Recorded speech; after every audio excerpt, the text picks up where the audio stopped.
Here we are, June the 15th, and I was moving fences. As you can see, moved it to here. And as I moved fences, I found a cutie right there. Truffle's little baby's hiding. A cute little bull calf. Pretty wild. Oh, he's a cutie.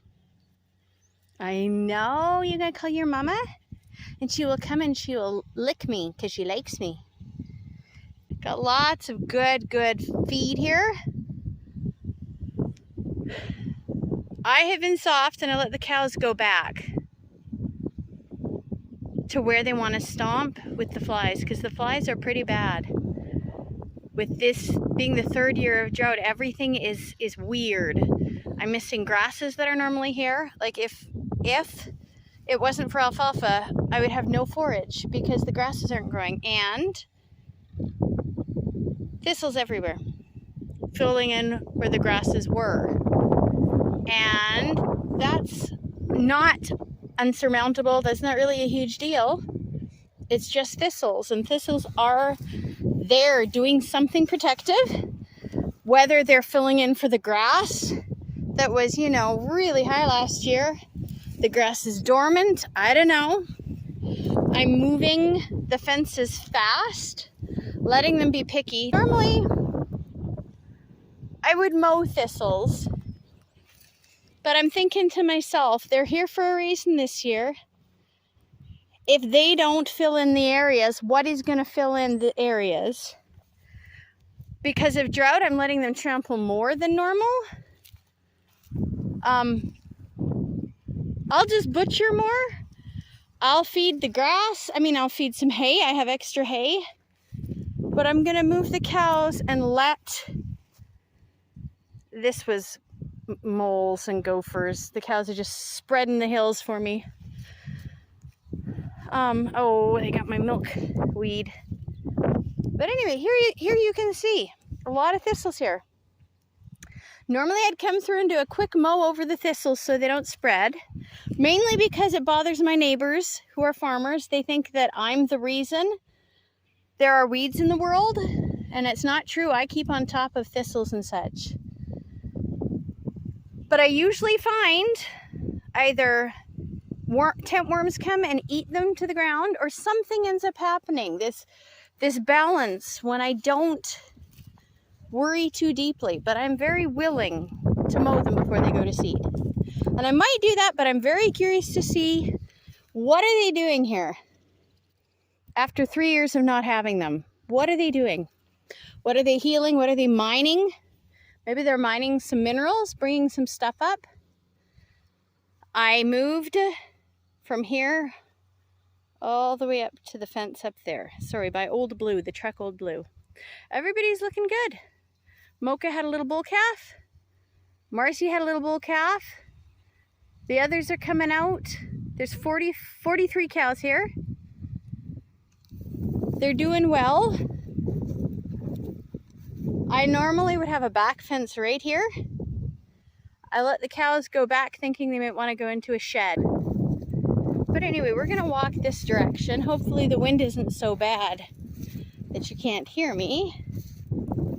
They also like playing on this pile of dirt when they have flies. So this is the second go round on this, because the alfalfa is starting to go to seed again.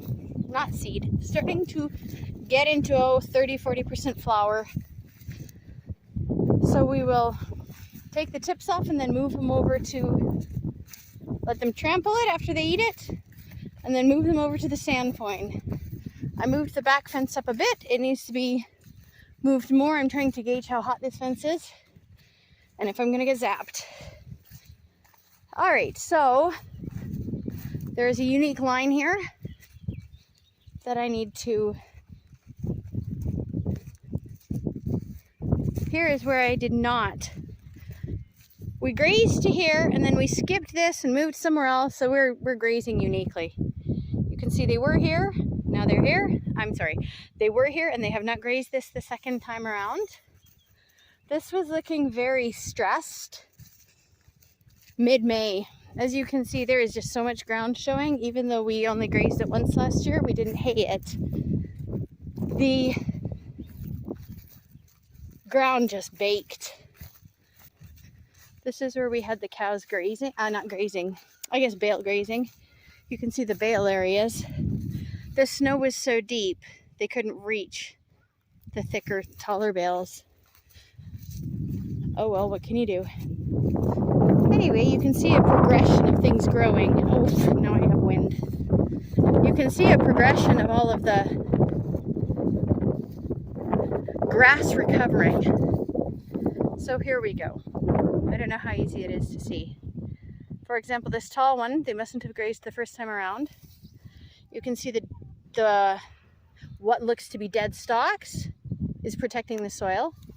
And this is all new growth. All this young stuff is young and little. It grows back from the roots. You can see down there, it's about 4 to 6 inches. This is how it's starting to recover.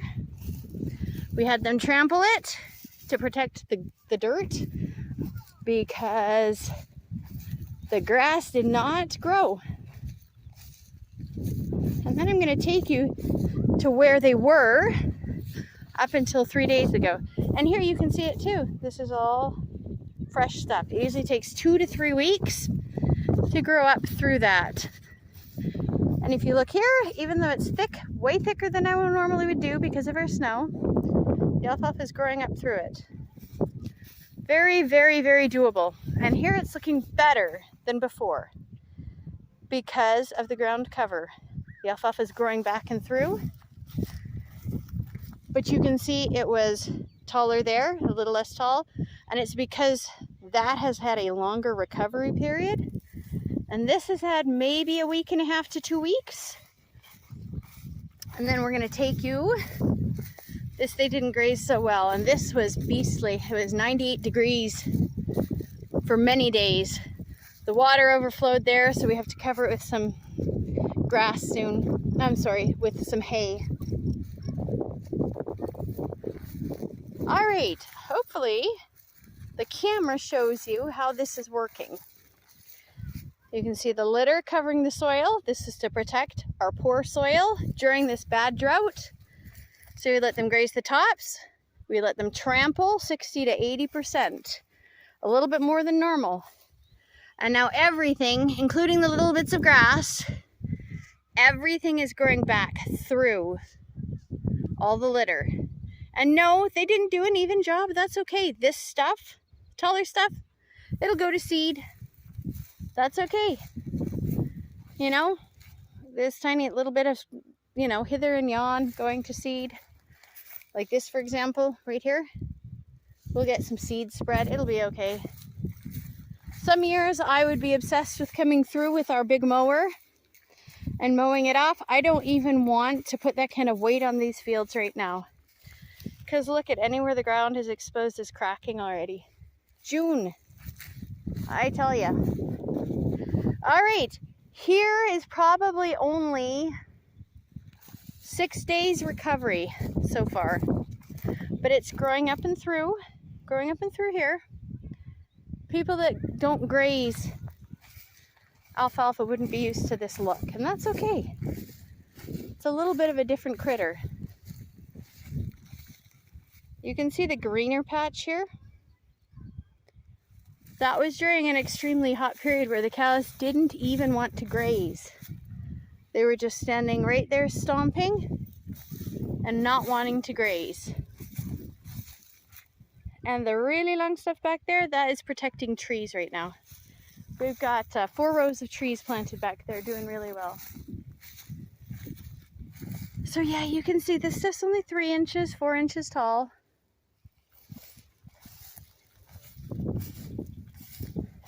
Here we go, coming up, growing through here. All right, so anyway, this is what it looks like. This stuff's ready to be grazed again. It's going to be going to seed soon and it'll be okay. Not seed, but flowering and then seed.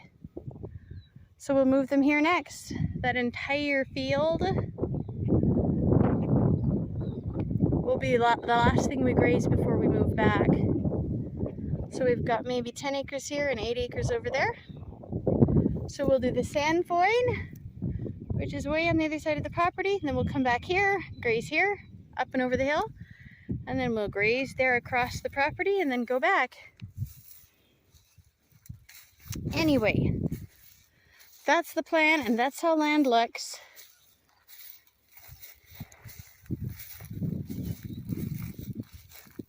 It's definitely crunchy, so have to be really, really careful.